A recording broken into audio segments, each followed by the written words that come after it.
बिस्मिल्लाहिर्रहमानिर्रहीम। अस्सलाम वालेकुम नाज़रीन कराम, मैं हूं मखदूम शहाबुद्दीन और आप देख रहे हैं मेरा फेसबुक और यूट्यूब चैनल। उम्मीद करता हूं आप सब लोग बखैर वाफियत होंगे और जहां भी होंगे अपने अहले खाना समेत खुश भी होंगे और महफूज भी। इय्याक नअबुदु व इय्याक नस्तईन। ऐ अल्लाह, हम तेरी इबादत करते हैं और तुझसे ही मदद मांगते हैं। आज 23 मार्च 2025 इतवार के दिन का आगाज हो चुका है। तीन बड़ी आम तरीन डेवलपमेंट्स हैं। एक जानिब तो इमरान खान की रिहाई के हवाले से हुकूमत ने एस्टैब्लिशमेंट पर गर्म देगचा उलट दिया है और पिछले कुछ अरसे से ये बात बहुत वाज़ेह अंदाज में सामने आ रही है कि वन पेज के लातादाद और मुतअद्दिद दावों के बावजूद एस्टैब्लिशमेंट के किए गए जो काम हैं, बिलखुसूस पाकिस्तान तहरीक इंसाफ के खिलाफ, हुकूमत उसका बोझ उठाते हुए रिलक्टेंट नजर आती है और एस्टैब्लिशमेंट भी सारा मलबा हुकूमत पर डालने की ही कोशिश करती है। लेकिन अब इमरान खान साहब की रिहाई के हवाले से हुकूमत ने एस्टैब्लिशमेंट पर जो गर्म देगचा उल्टा है, बड़ी इंटरेस्टिंग डेवलपमेंट है। इसके साथ ही साथ ईद के बाद हुकूमत के लिए क्या होने जा रहा है, हुकूमत के लिए बड़ी डेडलाइन आ गई है और इस हुकूमत के लिए अब किस तरह से मामलात जो हैं वो इन द कमिंग डेज मुश्किल होने जा रहे हैं। ऑल्दो एस्टैब्लिशमेंट का सारा वजन इस हुकूमत के पलड़े में है, लेकिन इस सब के अंदर एक तरफ तो अपोजिशन इत्तेहाद की बात हो रही है, ईद के बाद एक बड़े सरप्राइज की बात हो रही है, उस पर काम भी हो रहा है। लेकिन मौलाना फजल रहमान ने आज एक स्टेटमेंट दी है, अब से कुछ देर पहले, और ये स्टेटमेंट बहुत बड़ा सरप्राइज है मेरे लिए ज़ाती तौर पे, क्योंकि एक ऐसे मौके पर जब पाकिस्तान तहरीक इंसाफ और मौलाना फजल रहमान के दरमियान इत्तेहाद हो सकता है, मौलाना फजल रहमान की जानिब से इस तरह की स्टेटमेंट आना बहुत से सवालात को जन्म देता है। ये तीन बड़ी डेवलपमेंट्स हैं जो आपके सामने रखनी है। सबसे पहले नाज़रीन इकराम, आपको मालूम है कि राना सनाउल्लाह साहब जो हैं उन्होंने रिसेंटली एक स्टेटमेंट दी कि जी अगर अदालतें इमरान खान साहब को रिहा कर देती हैं तो हुकूमत को कोई एतराज़ नहीं। अब यहाँ पर एक चीज़ याद रखिएगा कि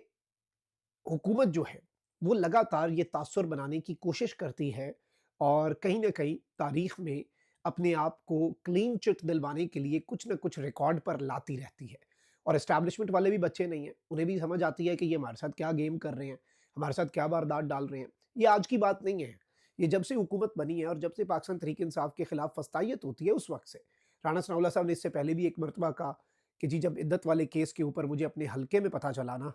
कि लोग क्या जज़्बात रखते हैं, तो मुझे समझ लग गई हमने ये इलेक्शन हार जाना है। फिर इवन अभी रीसेंट टाइम्स के अंदर मोहसिन नकवी की तैनाती के ऊपर, मोहसिन नकवी के एस्टैब्लिशमेंट के कारिंदे होने के ऊपर, फिर उनकी परफॉर्मेंस के ऊपर, साथ ही साथ जो डी चौक पर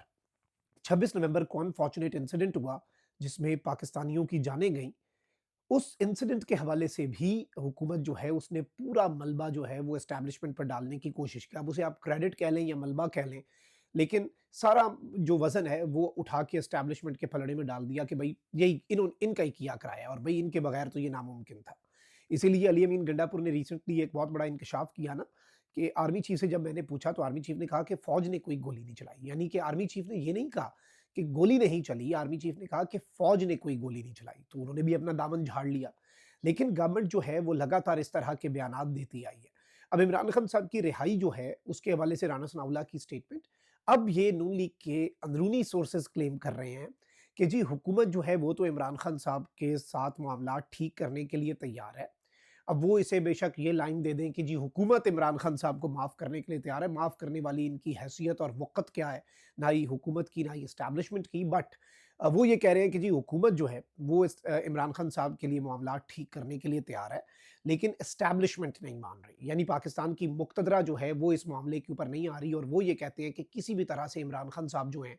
उनको हमने क्लीन चिट नहीं देनी। इमरान खान साहब के लिए मुश्किलात जो हैं वो बदस्तूर कायम रहनी चाहिए। ये मौक़िफ़ है पाकिस्तान की पावरफुल मिलिट्री एस्टैब्लिशमेंट का। और हुकूमत जो है वो इस सब के अंदर ये चाहती है। अब ये बयानिया बनवाने की ज़रूरत क्यों पेश आ रही है? ये बयानिया बनवाने की ज़रूरत इसलिए पेश आ रही है कि गवर्नमेंट इस सब के अंदर भी इमरान खान साहब के पाबंद सलासल रहने का जो पूरा ब्लेम है, वो एस्टैब्लिशमेंट पर डालकर इसका रत्ती बराबर ब्लेम जो है वो अपने हिस्से में नहीं डलवाना चाहती। एस्टैब्लिशमेंट हमेशा से ये कहती आई है हुकूमत को कि भई आपके लोग बयानिया क्या बनाएँ, आपके लोग तो बयानिए को तबाह कर देते हैं, आपके लोग तो बयानिए को उड़ा के रख देते हैं और जो कुछ भी कर रहे हैं वो हम कर रहे हैं। ख़ैर ये एक लंबी डिबेट है اور لائے بھی تو پھر انہیں وہی، اور انہیں ایسے بندے ہی سوٹ کرتے تھے۔ اب یہ تھوڑی بہت اپنی پالیٹکس بچانے کی کوشش ضرور نون لیگ والے کر رہے ہوں گے، اور اس طرح کی چیزیں، اس سے عمران خان صاحب کی رہائی کا تعلق کوئی نہیں ہے۔ یہ جو حکومت کی طرف سے ذرائع دعوے کر کے بیانیہ بنا رہے ہیں، یہ صرف اور صرف حکومت اپنا دامن جھاڑ رہی ہے، اور جو ان کے ساتھ ان دا کمنگ ڈیز یا ان دا کمنگ ایئرز ہونا ہے، یہ اس سے بچنے کی ان کی کچھ کوششیں ہوتی ہیں، یہ گھائے بگائے اس طرح کی کرتے رہتے ہیں۔ لیکن اس سے ایک چیز واضح ہو جاتی ہے کہ ون پیج جو ہے نا، وہ اتنا بھی ون پیج بہترین طریقے سے آگے نہیں بڑھ رہا جتنا ان لوگوں کو لگ رہا ہے، یا یہ جتنا تاثر بنانے کی کوشش کرتے ہیں۔ کیونکہ ون پیج تو تب ہوتا ہے نا، پھر آپ کر جائیں، پھر آپ بازی جو ہے وہ لگا دیں، لیکن اتنا ریلکٹنٹ ہو کے اور پھر پورا بلیم جو ہے وہ شفٹ کرنا ایسے ہوتا نہیں ہے۔ اچھا، اس کے ساتھ ہی ساتھ پاکستان تحریک انصاف جو ہے اس نے حکومت کو الٹیمیٹم دے دیا ہے، اور عید کے بعد اب باضابطہ طور پر جو ایک اپوزیشن اتحاد کی بات ہو رہی ہے، تحریک تحفظ آئین پاکستان جو ہے، یا تو وہ اسی میں جے یو آئی شامل ہو جائے، یا جے یو آئی نے پوچھا ہے پی ٹی آئی سے کہ جی ہم اسی اتحاد میں شامل ہوں گے تو اس کی سربراہی کون؟ غالباً obviously مولانا فضل الرحمان صاحب کی یہ خواہش ہوگی کہ اس کی سربراہی انہیں مل جائے، اور وہ ذرا لیڈنگ پوزیشن میں آ جائیں۔ پہلے جیسے پی ڈی ایم کے سربراہ مولانا صاحب کو بنا دیا گیا تھا، بعد میں انہیں مکھن پر سے بال کی طرح اٹھا کے پھینک دیا، اور اسی بات کا مولانا صاحب کو دکھ ہے۔ اب بہت سی چیزوں کے اوپر مولانا فضل الرحمان اور پی ٹی آئی کا یا اپوزیشن کا اتحاد تو ہو سکتا ہے، لیکن ایک بڑا دلچسپ پہلو اس سب کے اندر اور بھی ہے۔ یاد رکھیے گا کہ مولانا فضل الرحمان صاحب جو ہیں، ان کا شکوہ اس نظام سے یہی ہے کہ باقی سب جو ہیں وہ بھی تو اس ریجیم چینج کا حصہ تھے۔ ان کے معاملات جب عوام کے اندر خراب ہوئے تو انہیں آپ نے سپورٹ کر دیا، اور مجھے آپ نے سپورٹ نہیں کیا، مجھے آپ نے تنہا چھوڑ دیا، مجھے آپ نے مائنس کر دیا، مجھے مکھن پر سے بال کی طرح اتار کے پھینک دیا۔ اب مولانا فضل الرحمان صاحب جو ہے، انہوں نے ایک مرتبہ پھر ایک سٹیٹمنٹ دے دیا ہے کہ جی خیبر پختونخوا میں بھی عوامی مینڈیٹ والی حکومت نہیں ہے، خیبر پختونخوا کے اندر بھی جو حکومت ہے وہ غلط ہے، خیبر پختونخوا کے اندر بھی جو معاملات ہیں وہ صحیح نہیں ہیں، اور خیبر پختونخوا میں بھی عوامی مرضی اور منشا کے برخلاف ایک حکومت آئی ہے، عوامی مینڈیٹ نہیں ہے۔ میں ذاتی طور پہ یہ سمجھتا ہوں کہ اس طرح کی سٹیٹمنٹس ایسے مواقع پہ دینا، جیسے علی امین گنڈا پور صاحب مولانا صاحب کے حوالے سے غلط سٹیٹمنٹس دے رہے تھے، سخت سٹیٹمنٹس دے رہے تھے، کیونکہ وہ ایک علاقے سے ہیں۔ علی امین گنڈا پور کبھی بھی نہیں چاہیں گے اپنی ذاتی پالیٹکس کی خاطر، اپنے حلقے کی پالیٹکس، اپنے علاقے کی ڈی آئی خان کی پالیٹکس کے حوالے سے، کہ مولانا فضل الرحمان صاحب اسٹرانگ ہوں یا پبلک میں ان کی امیج ٹھیک ہو۔ لیکن علی امین گنڈا پور صاحب کو خان صاحب نے منع کر دیا، اور خان صاحب نے کہا ابھی تم نے ایسی کوئی سٹیٹمنٹ نہیں دینی، لک ایٹ دا بگر گول، اپنے 1.5 پاؤ گوشت کے لیے پوری جو اپنے پورا اونٹ جو ہے وہ تم ذبح نہیں کر سکتے۔ تو علی امین گنڈا پور صاحب کو اس معاملے کے اوپر روک دیا گیا، سنب کیا عمران خان صاحب نے۔ اب مولانا فضل الرحمان صاحب کی طرف سے اس طرح کی سٹیٹمنٹس جو ہیں ایک انتہائی کروشل ٹائم پہ، جب پاکستان تحریک انصاف اور مولانا فضل الرحمان صاحب جو ہیں ان کے ساتھ معاملات اس طرح سے چل رہے ہیں، اور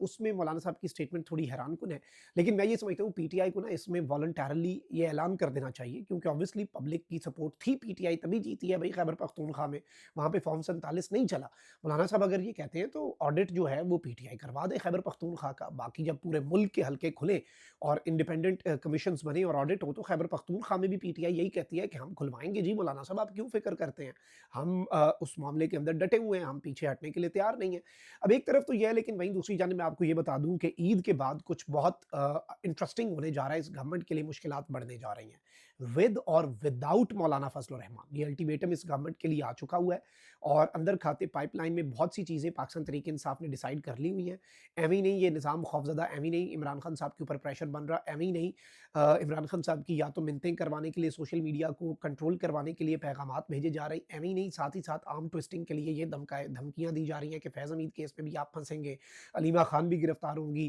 سوشل میڈیا پروپیگنڈا کے کیس کے اندر بھی کرمنل کیس عمران خان صاحب پہ بن جائے گا۔ یہ ساری کی ساری چیزیں بوکھلاہٹ ہے، کیونکہ عید کے بعد پی ٹی آئی جو ہے پائپ لائن میں بہت کچھ ہے، اور پاکستان تحریک انصاف بہت کچھ انٹرسٹنگ کرنے جا رہی ہے، جو اس نظام کے لیے بلا شبہ بلا شبہ بلا شبہ ایک بہت بڑا سرپرائز اور ایک بہت پرابلمٹک چیز ہونے جا رہی ہے۔ کامنٹ سیکشن میں رائے کا اظہار ضرور کریں، اپنا بہت خیال رکھیں، اللہ نگہبان، پاکستان زندہ باد۔